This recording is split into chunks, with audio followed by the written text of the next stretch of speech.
Hello, బాగున్నారా? మేము బాగున్నాం. ఇప్పుడు ఒక ఇంటర్వ్యూకి వెళ్ళామనుకోండి. ఇంటర్వ్యూలో ఇంటర్వ్యూయర్ క్వశ్చన్స్ అడుగుతాడు. అడిగిన క్వశ్చన్ చెప్పాలి, సమాధానం చెప్పాలి. అంటే వాళ్ళకి సాటిస్ఫై అయ్యేటట్లు చెప్పాలి. అట్లీస్ట్ కొంతవరకు సంగా అట్లా మనం సమాధానం ఉండాలి. సపోజ్ ఒక ప్రోగ్రామ్ రాస్తుంది అనుకోండి. లైక్ ఒక డేటాబేస్లో సమ్ డేటా వచ్చింది, సెలెక్ట్ స్టేట్మెంట్, అందులో ఒక సార్టింగ్ ఎట్లా చేస్తావు అంటే ఏదో చెప్పాలి. సార్టింగ్ దాన్ని సింటాక్స్ ఏంటి చెప్పాలి.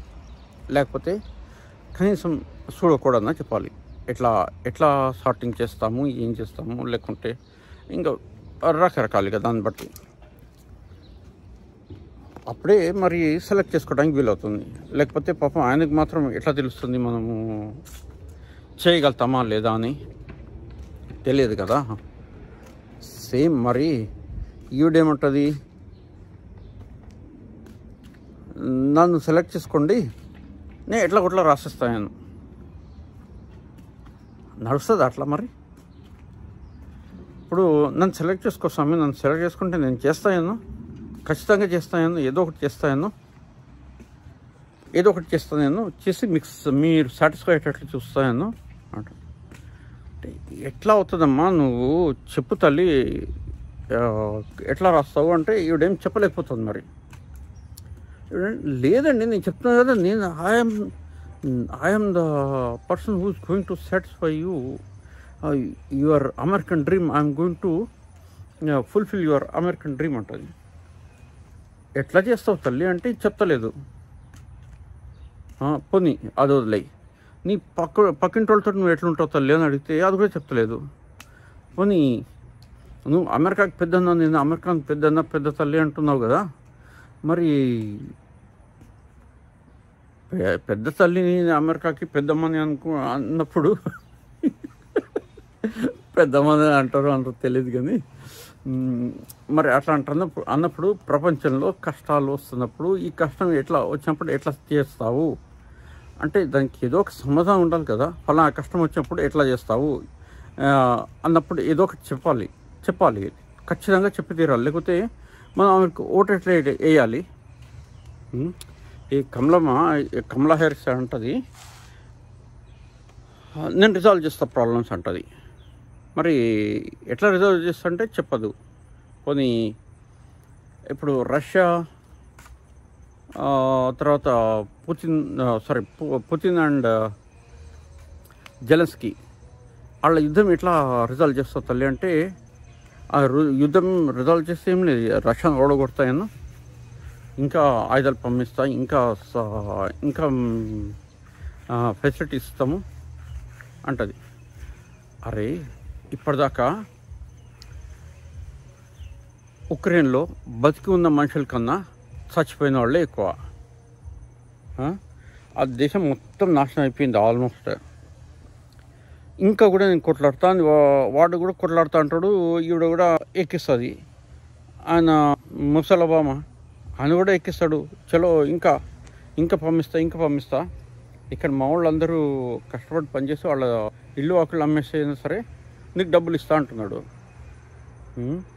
ఇక్కడ మా దగ్గర నువ్వు తిన్నా తినకపోయినా ఏమన్నా చేసుకో, పైసలు అని మా జీతాల్లోంచి అన్ని కట్ చేస్తున్నారు. మా ఉన్న ఫెసిలిటీస్ అన్ని కట్ చేస్తున్నారు. ఇక్కడ మాకున్న అన్ని రకాలుగా కూడా కట్ చేసి ఒక పక్క బార్డర్ దాటి వచ్చిన వాళ్ళకి ఇవ్వటము, ఇంకో పక్క ఈ యుద్ధం పేరుతో ఎన్ని బిలియన్స్ పంపిస్తాడండి నాకు అర్థం కాదు.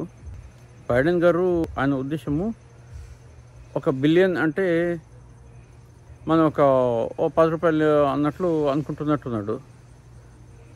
అక్కడి నుంచి వాడు జెలెన్స్కీ వస్తాడు, వచ్చి డబ్బులు అంటాడు. అంటే ఈయన కొన్ని ఒక 2 బిలియన్లు, 3 బిలియన్లు, 500 మిలియన్, 800 మిలియన్ పంపించేస్తాడు. ఇప్పుడు మనం కష్టపడి సంపాదించుకుంటాం, దాచుకుంటాం డబ్బులు. ఆ దాచుకున్న డబ్బులు మనం ఎవరికైనా ఇచ్చినప్పుడు అది సద్వినియోగం అవుతుందా లేదా అన్నది ఒకటి ఖచ్చితంగా మనం చూస్తాము.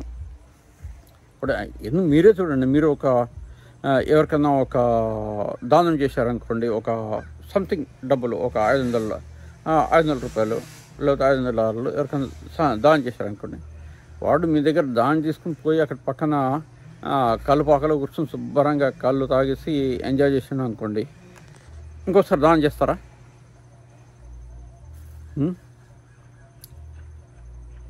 అదే వాడు శుభ్రంగా వాడు పిల్లలు కలిసి శుభ్రంగా భోజనం చేసి ఇంకా ఎవరికైనా సాయం చేసి అట్లా ఏమైనా చేశాడు అనుకోండి, మీరు ఇవ్వడానికి మీకు హాయిగా అనిపిస్తుంది. కానీ ఇక్కడ మా పరిస్థితి ఏంటంటే మేము కడుపు కాలు కట్టుకొని సంపాదించిన డబ్బులు తీసుకుపోయాడ పట్ట ఒక దేశం మీద బాంబులు వేసేస్తాడు. ఆడు ఊరుకుంటాడు, ఎదుర్కొండేవాడు ఈ బాంబులని వాడు గాల్లోని పేల్చేస్తాడు. అయిపోయి ఈ మిసైల్ పోయి ఆ మిసైల్ కొడుతుంది. ఈ మిసైల్ ఖరీదు 150 మిలియన్స్ ఏమో అవుతుంది. ఈ 150 మిలియన్ కాలిపోయింది. ఇందుకోసమే మేము డబ్బులు కష్టపడి దాచుకునేది కాదు కదా. అది కాక ఇప్పుడు అమెరికా ప్రపంచానికి పెద్ద పొజిషన్లో ఉన్నప్పుడు ఖచ్చితంగా ఇద్దరు కొట్టుకుంటుంటే అదే కొట్టుకోవద్దురా భయ్, అది పద్ధతి కాదు, కలిసి జీవించండి అని చెప్పాలి కదా.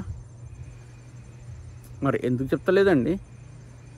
మీరు చూడండి, ఇప్పుడు రష్యా ఉక్రెయిన్ మధ్య యుద్ధం స్టార్ట్ అయినప్పుడు ఒకరోజు ముందు ఈయన పెద్ద ఆయన ఫోన్ చేసిండు పుతిన్కి. ఫోన్ చేసి, నేను వార్నింగ్ ఇస్తున్నాను నీకు, నువ్వు యుద్ధం చేస్తావంటే నీ అంతు చూస్తాను, నీ మీద శాంక్షన్స్ ఇస్తాను. ఇదండి ఆయన చెప్పింది. అట్లా చెప్తారా? Exactly it is like Krishnarayabaram. ఏమో అండి, ఇట్లాంటి వాళ్ళకి మళ్ళీ ఓట్లేసి గెలిపించుకోవాలి అంటే నాకైతే మనసు ఒప్పట్లేదు. వీళ్ళకి ఓటేస్తే, ఆయన ఎవరు చెప్పినట్లు ఈయనకు ఓటేస్తే ఇదే మన ఆఖరి ఓటు, ఇంకా ముందు డెమోక్రసీ అంటే ఏముండదు ఇక్కడ అంటాడు ఒక ఆయన. అది అట్లనే ఉంది పరిస్థితి. మళ్ళీ ఇంకొక వీడియోలో ఇంకోటి చాలా భయంకర నిజాలు ఉంది, అది కూడా చెప్తాను. చాలా భయము, ఉద్విగ్నత కలుగుతుంది నాకు.